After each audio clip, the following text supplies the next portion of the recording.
Assalamualaikum warahmatullahi wabarakatuh.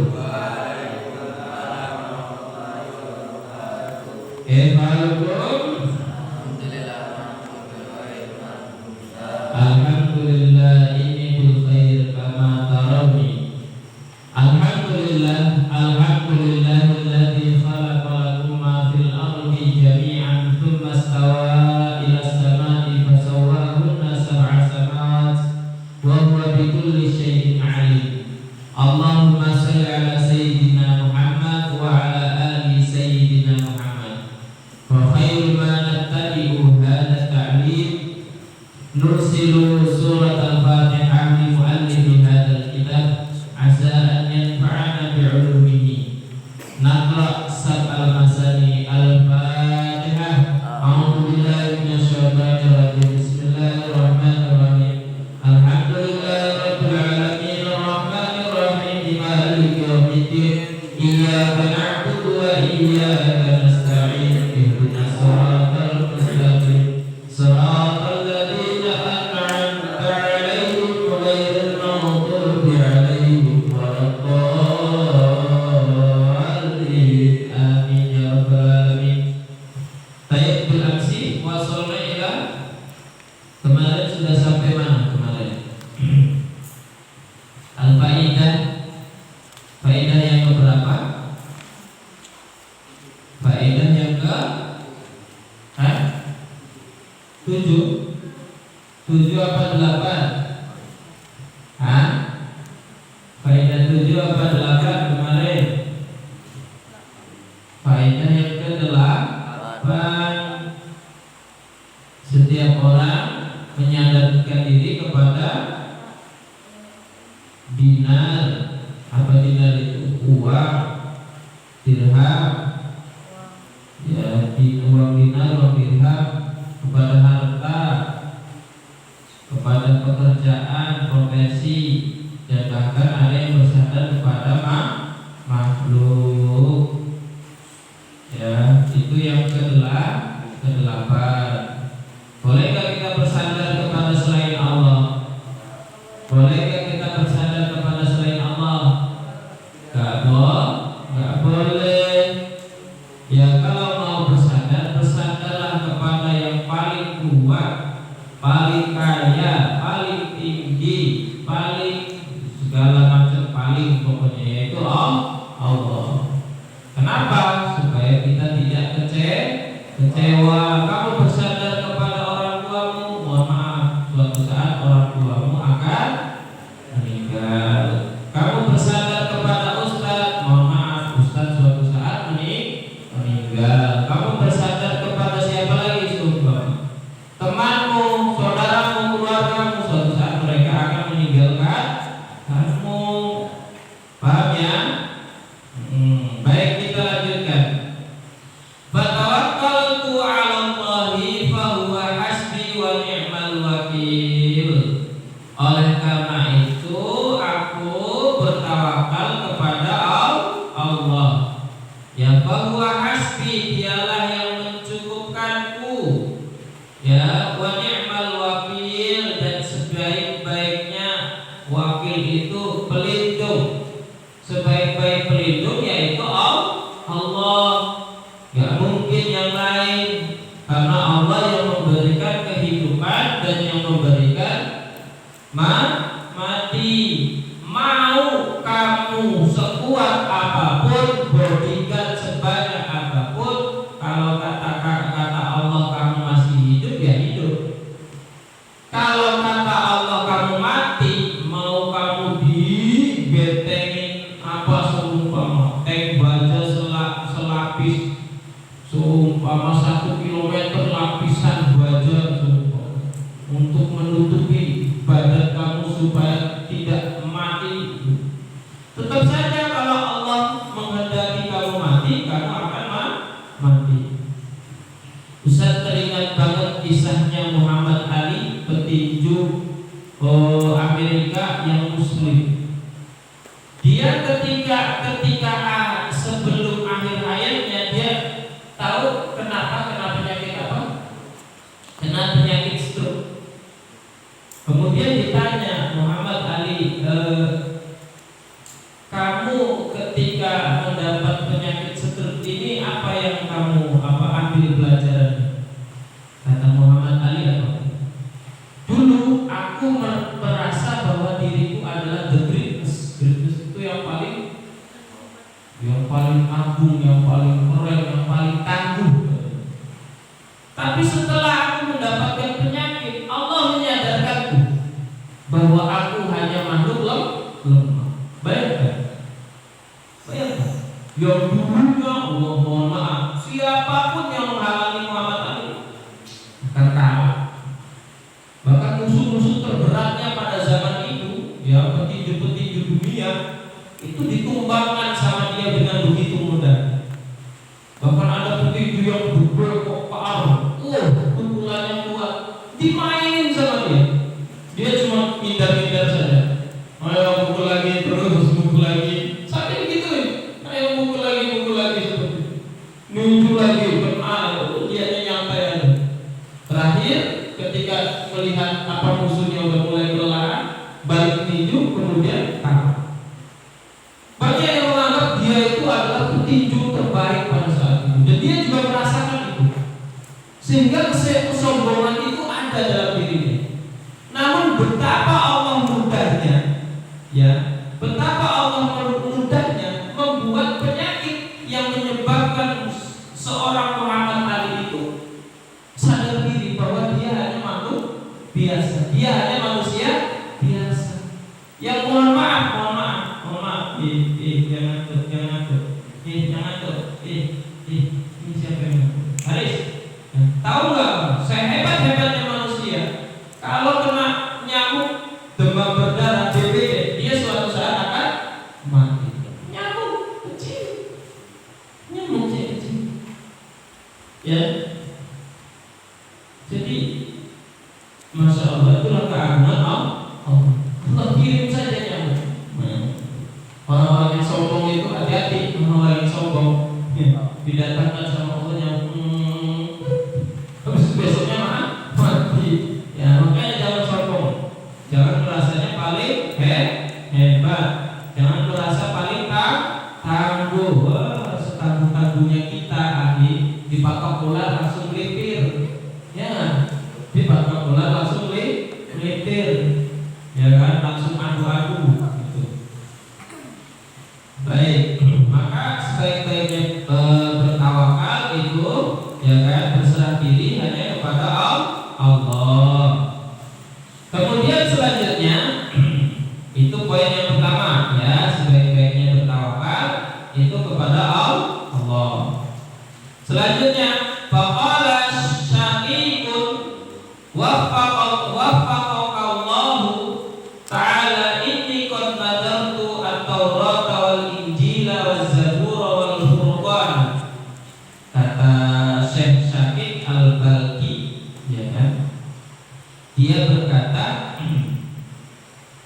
ini qad nadartu Taurat, sesungguhnya aku telah mempelajari atau melihat Taurat, ya, kitab Taurat, kitab Injil, kitab Zabur, bahkan Al-Quran. Dilihatnya semua, dipelajari sama Syekh Syaqiq itu.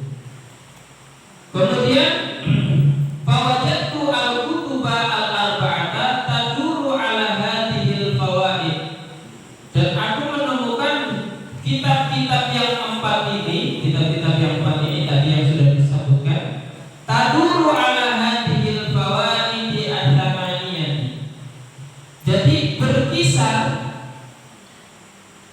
tentang 8 manfaat-manfaat yang sudah disebutkan tadi, yang sebelum-sebelumnya. Ingat nggak yang 8 itu? Coba ada yang catatan yang lengkap nggak? Yang pertama apa? Rehan, Aisyah, ada nggak catatannya? 8 manfaat yang sudah disebutkan sebelumnya. Yang pertama apa? Ayo ingat enggak? Akan melihat makhluk-makhluk yang saling mencintai, saling merindukan. Itu yang pertama. Kedua,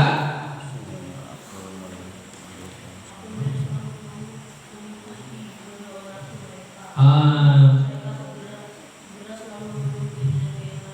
baik, banyak makhluk-makhluk yang mengikuti hawa nafsu mereka. Yang kedua, yang ketiga.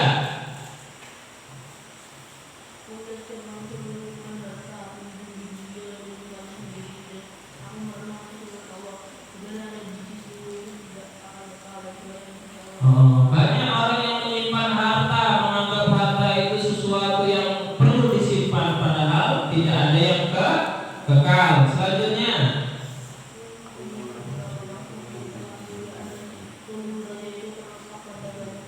manusia melihat bahwa kemuliaan itu dilihat dari banyak harta, banyak pengikut.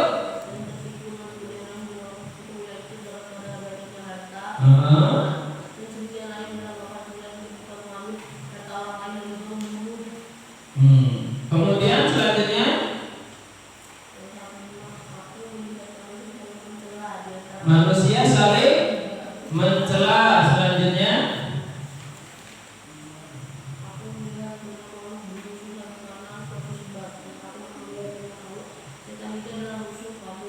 banyak manusia yang saling bermusuhan, padahal musuh kita hakikatnya adalah syaitonir rajim, setan yang terkutuk.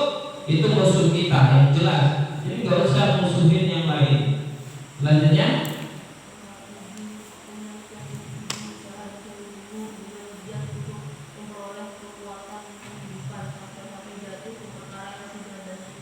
banyak orang yang berusaha, tapi usahanya bahkan sampai ke taraf jatuh ke taraf yang subhat dan haram. Selanjutnya,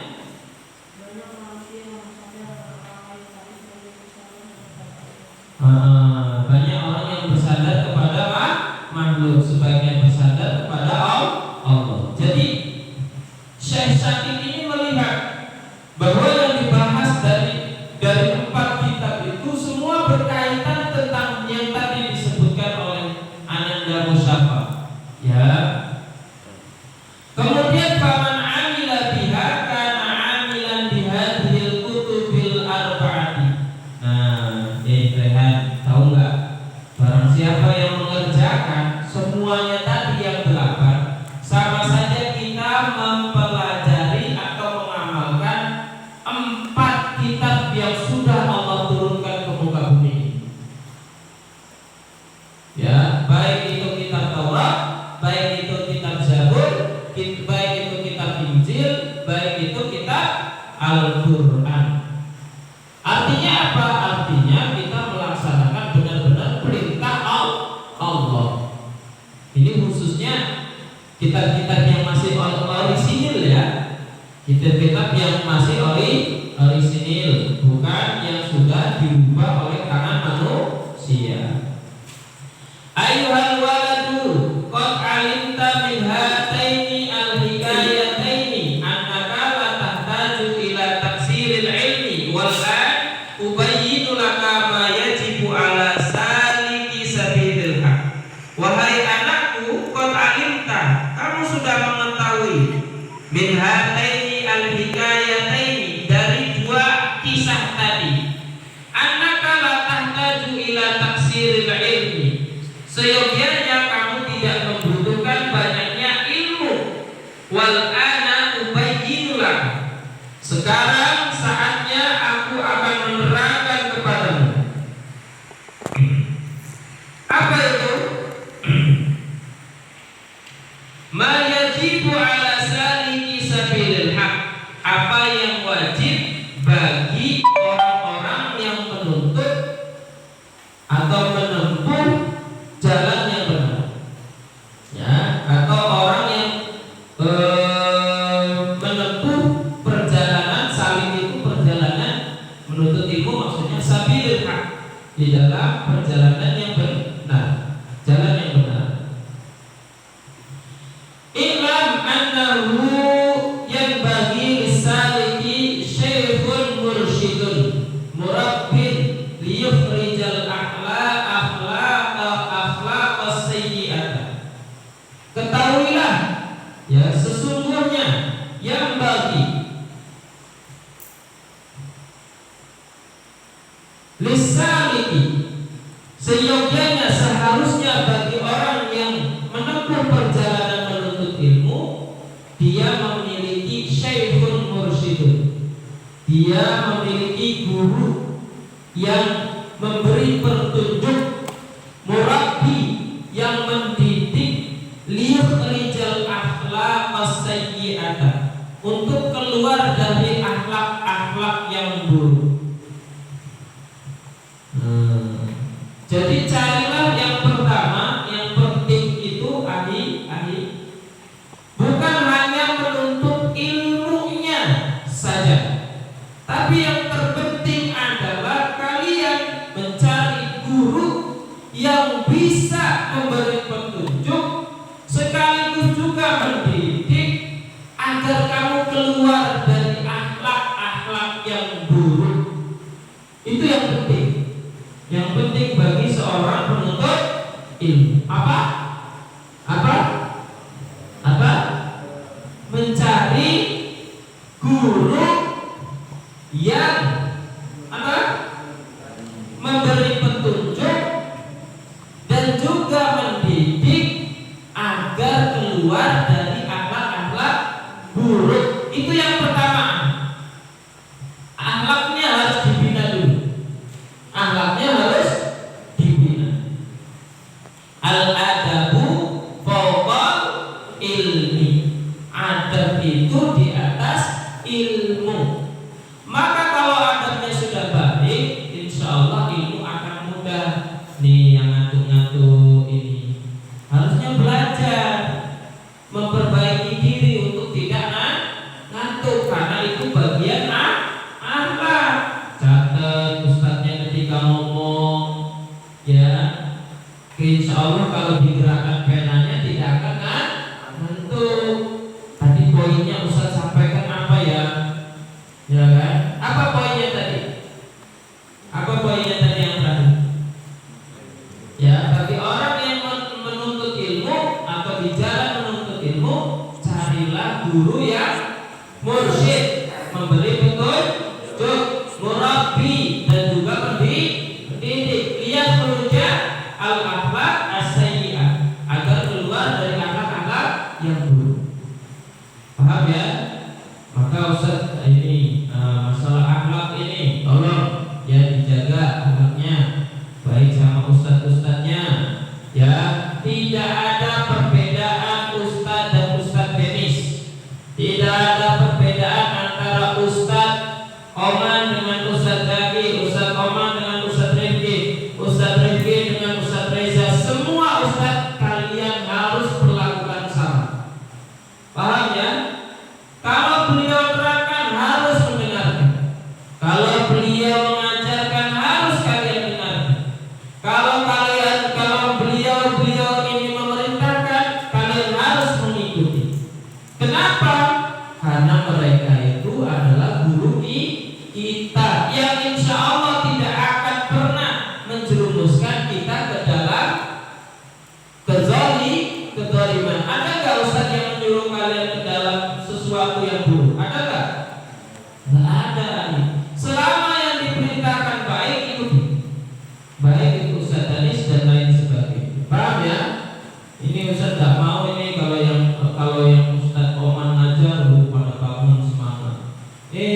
Kalau seandainya ustaz-ustaz yang lain yang ngajar pada ngantuk, ya Allah.